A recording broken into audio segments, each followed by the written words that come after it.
It came from Game Pass as one of those columns I used to write before decluttering the front page so people could see the high quality irreverence about MMOs. Sorry, did I say irreverence? I meant irrelevance. But as the less MMO related stuff moves over to YouTube, so too shall this. Maneater is a 2020 release recently put out on Game Pass for Xbox and PC. Imagine a modern take on Shark. Not that one. If it was also made in collaboration with the Disney Channel, and you've got Maneater.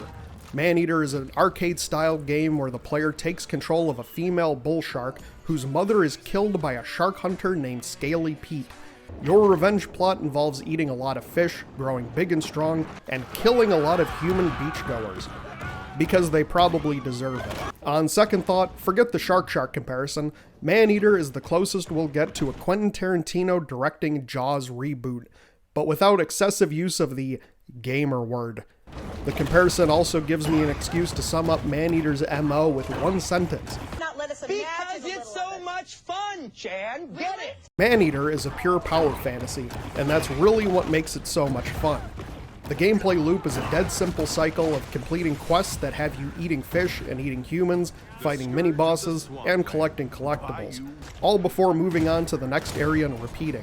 There's a pinch of Metroidvania where you unlock powers that get you into areas that were previously inaccessible, but ultimately it's all about living the dream life of a bull shark.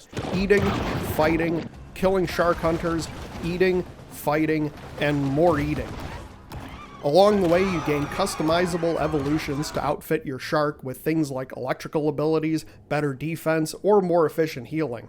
This is where we get into the potential turn-off for players. Maneater is a very easy game. Like I said, it's a clear power fantasy. Once you hit the teenage form, which doesn't take much time at all, the game really accelerates your acquisition of levels and powers. After turning into a teen shark, I don't think I died more than once or twice, and both times it was because I got distracted by an alert on my phone. The only time the game actually killed me with its difficulty was during the final boss fight with Scaly Pete.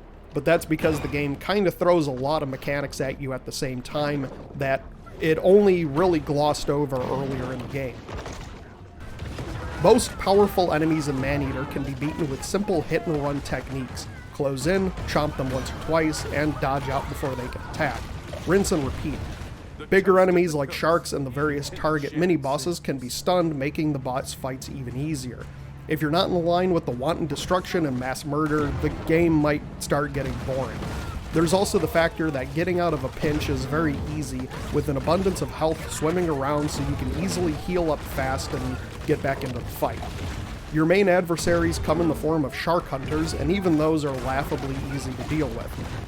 You will have to farm a lot of shark hunters to max out your infamy and take down famous shark hunters each level as they offer more evolutions. How do they offer those?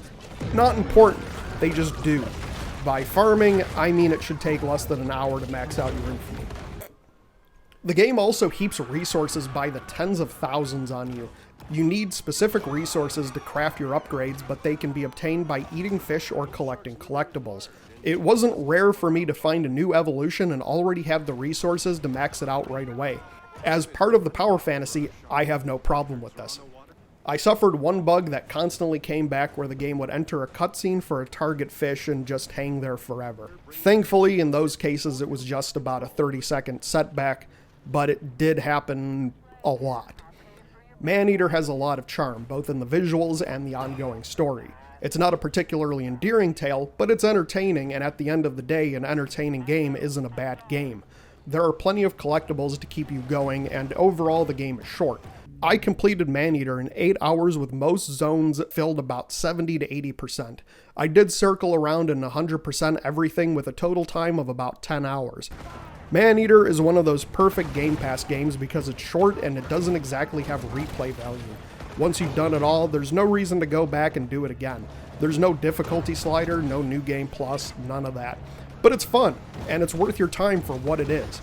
Check it out on PC and Xbox. Because it's so much fun, Chan. Get it?